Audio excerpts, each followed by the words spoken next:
Welcome to the New South after Reconstruction. This is Melinda Klein. The years following Reconstruction began an era with the promise of a New South. After the emancipation of 4 million slaves, the Southern economy suffered greatly for decades following the Civil War, while white authority pushed for control of this new Southern society. Both blacks and whites struggled to create new identities and livelihoods. As you will discover in this lecture, capitalist ventures came south. Southern industries already established, such as the lumber industry, increased production to which by the turn of the century would dominate the entire American market. Enterprising, including mining, manufacturing, and lumbering, led to the creation of new towns and villages where former cotton and corn fields formerly existed. For a New South, progress promised change, and it was coming. As in the North, Southern women argued in political clubs and in church groups for social reforms and the struggle for the vote. Team sports, so popular in the North, made their way to the South in this Gilded Age before 1914. While regional similarities existed among Americans, years after the war in the South, a new ideological tradition to honor past glories began with the cult of Confederacy. With this social movement, towns and cities formed veterans clubs. Towns and individuals raised money to erect monuments of battles and/or persons across the South.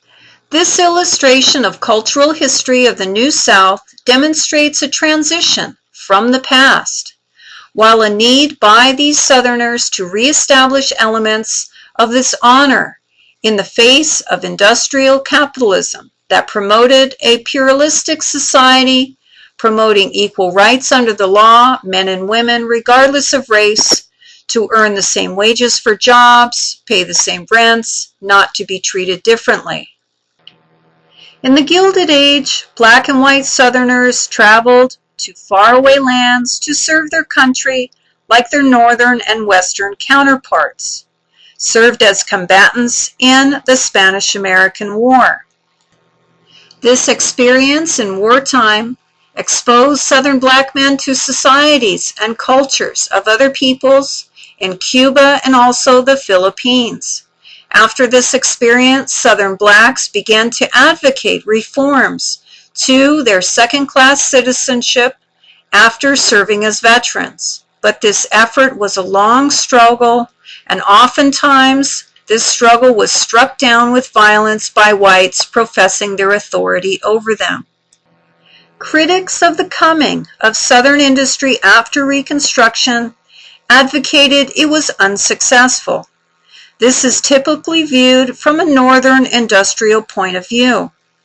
Yes, the growth of Southern industry was hindered and never came to reflect its Northern neighbor. All the while, Northern textile mills and the new timber camps in the Pacific Northwest actively competed and dominated markets. Southern industry did develop in its own way. Most historians, including myself, acknowledge that until the Civil War, the South still resembled its colonial hierarchy and economy, largely still in place and fiercely reinforced by white society. The industry that did develop did not comply or illustrate the typical pattern. While Southern industry developed in cigarette, furniture, and textile manufacturing, most Southerners who worked off the farm labored, in the majority of cases, in the lumber industry and in mining. Mechanized enterprises and the result of middle management clerking, which would include accountants, bookkeepers, warehouse managers, who ran the brunt of the engine of business operations across Western culture, did not happen in the South.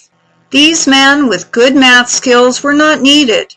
Instead, the South, in its economy, continued to be an extractive economy, produces raw materials that are finished into manufactured items by someone else. Industrial capitalism effected time away from work as well. Team sports were organized games of play that fostered physical exercise and bolstered local pride in its citizens.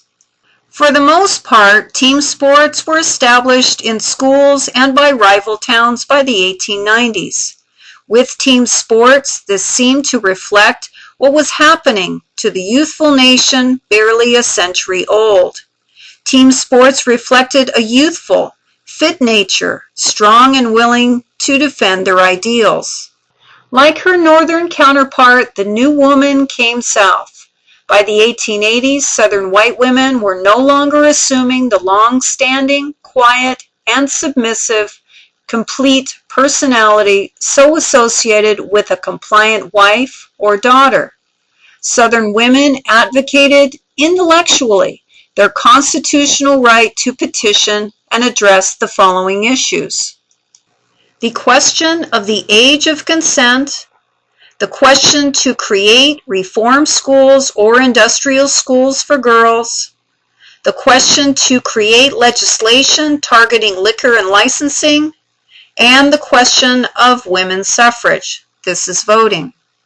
Besides how white crowds treated the Southern black soldier, Booker T. Washington saw this as a window of opportunity for the black man to earn the respect of whites. Before an audience that included President McKinley, Booker T. Washington pointed out that as a fighting soldier, quote, "we find the Negro forgetting his wrongs, forgetting the laws and customs that discriminate against him," end of quote, in his hometown and country as a second-class citizen. Nonetheless, black recruits totaled 10,000 by the end of the summer of 1898. The war against Spain took many black men away from home, exposed them to new cultures, and challenged their ideals as American citizens. So many black men, such as Booker T. Washington, believed that the black patriotism shown in the war would be a turning point in race relations, chipping away at the negative stereotypes associated with their membership, real or imagined, in American society. The Gilded Age, the 1880s, was a decade of remembering, while the world seemed to be in a hurry for change and evolution. While the federal government looked for evidence of a promising new South, Southerners yearned to remember those who gallantly fought and died for their cause. The Gilded Age was a time of the growth of organizations north and south. In the U.S., it is estimated that nearly 500 social groups were established, which enrolled 6 million Americans as members. History and genealogy attracted many members, such as the New England Daughters of the American Revolution and Union Army Civil War veterans who joined the Grand Army of the Republic, attracting over 50% membership of all living by the 1880s. By 1895, the United Daughters of the Confederacy created chapters across the South. All the while, the United Confederate Veterans created social clubs as well. By the 1880s, Southerners wanted to recognize and celebrate their honored past. Towns erected some impressive monuments between 1885 and 1912.